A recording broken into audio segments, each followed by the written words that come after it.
I have been getting more and more questions lately about the materials that I use for my paper quilts and paper stitching. And so I thought it might be helpful just to make a quick video and kind of show some of the stuff that I use. So if you followed me for any amount of time, you know that I'm literally obsessed with document repair tape. It's by Linoco and it comes in these rolls. It's acid free and it comes in this roll. And so when you get it, there's kind of a matte side and then a softer, smoother side. It's really flexible. It is not waterproof, but I usually cut it and then I use it to tape my shapes, my dyed shapes together. So this is actually the tape that you use. This is the super clear acid-free tape. I think it's pretty much perfect. The only thing that I haven't been able to do with it is that if I tape two of my paper pieces together, like say these two are getting taped together, I can't then go and dye this in a water bath. So it can be immersed in water, but it can certainly be used like with watercolor or other things where you're not immersing it. So that's my favorite tape, and I just pulled it off of there and it didn't damage the paper. Sometimes it will. I wouldn't use this to replace like masking tape. It's probably cost-wise similar, but I just use this to hold the backs of my work down. So like here's one of my pieces, and then here everything is taped, and then I'll start stitching on this other side. So I don't hold my stuff down. Like if I were gonna stitch these two pieces together, I just hold them freeform like this if it was taped. But before I stitch, I always use an awl. So this is my awl. I have used this for probably, I don't know, 6 years, 8 years, as long as I've been making paper quilts in this format. I've always done paper stitching for, I don't know, maybe 20 years, but I didn't used to use an awl, and now I use an awl. I also am really, really particular about my paper. I only use Stonehenge paper, so this is that paper. I buy it from Dick Blick, and I buy it in huge sheets. So I buy 22 by 30 sheets, and I then either tear it down, let me grab my metal roller, or I cut it down with a blade. I really do like the beveled edge, so whenever I can tear, I'll tear. And you always want to just apply a lot of pressure, and then when you're pulling for a tear for a nice beveled edge so that you get that, you want to pull at an angle. So this is what that paper does. There's a soft side and then a coarser side. So it's hard to see on the video, but this is actually a slightly smoother side. And then this is a slightly coarser side. And this is printmaking paper. It's what I used when I got my printmaking degree. So it can be immersed in water if you're printing. It takes watercolor really well. For me, it takes dye really well. So for an example, this is the smooth side.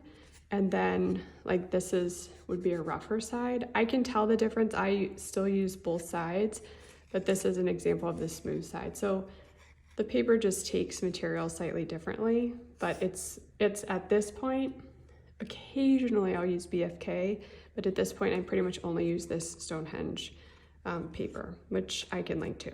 So let's say I wanted to start stitching a paper quilt. I need an awl, I need my tape, and I always have my scissors because I do a lot of cutting down just by hand, so I use Fisker scissors. And then I have multiple of these rotary mats. I use these every single day, and I have a bunch of different ones of different sizes so that whichever small space I have on my table, I can use it.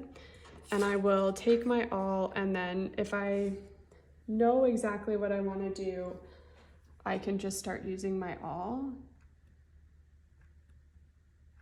If I don't know what I want to do, then sometimes I will pencil out a design first. I lost count there, so I counted quickly to make sure that I could stitch a closed example. So obviously if I just want a basic stitch, I need to have an even number of holes. Now it doesn't get all the way through, but you can see that it starts the hole. I don't poke too hard because I literally stitch thousands of stitches a week. And so I'm trying to protect my arms and my elbows, but you can see that it started it enough to where I don't have to then fully poke the needle through all on my own. And I just hold it and flip back and forth. So it's a free-form stitch. I'm not mounting it or anything. I actually work standing up most of the time. So sometimes I'll walk around, sometimes I'll be out in the backyard listening to the birds, whatever works for that size of piece. And I also stitch smaller works together. When I first started, I started taping huge works, and that did not work because then I was trying to stitch together pieces that were 3 by 4 feet, and that's really awkward. So now I piece smaller sections and then stitch those larger sections together. So here's the back.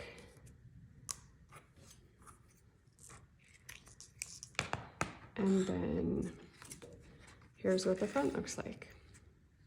And like I said, sometimes I will take a pencil and do a drawing and then put the all punches in that and then erase the graphite and then stitch that. So kind of whichever I'm going for. So the main things that you need for paper stitching just to start are, for me, this document repair tape, obviously a pack of different sized needles, an awl, some kind of board. It doesn't have to be one of these baseboards.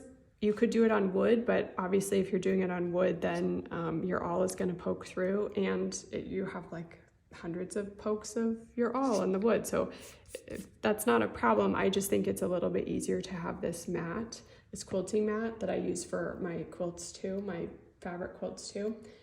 And then I also use a very specific brand. I really like this embroidery thread. It's Lisbeth, and I can link to it.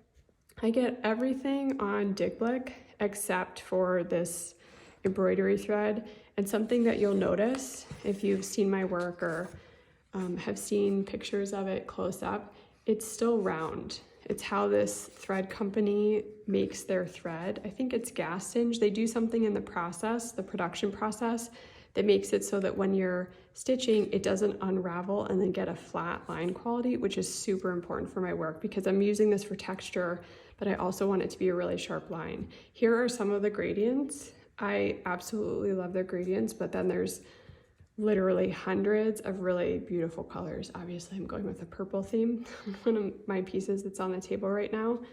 And so I will link to all of this stuff, but that is how I get started with my paper stitching.